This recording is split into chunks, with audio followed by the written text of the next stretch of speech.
guys, nagluluto ako ngayon ng spaghetti. Ito ang tanghalian ko.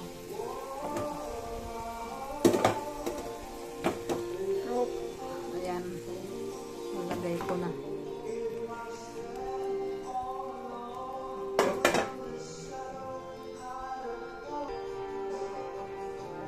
Ganyan lang po.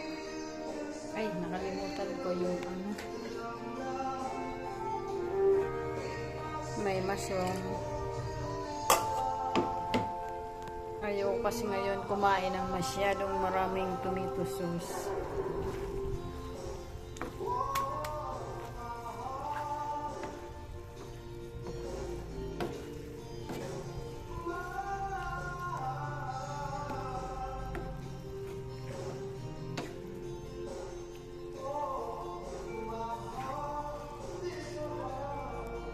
Kain po tayo.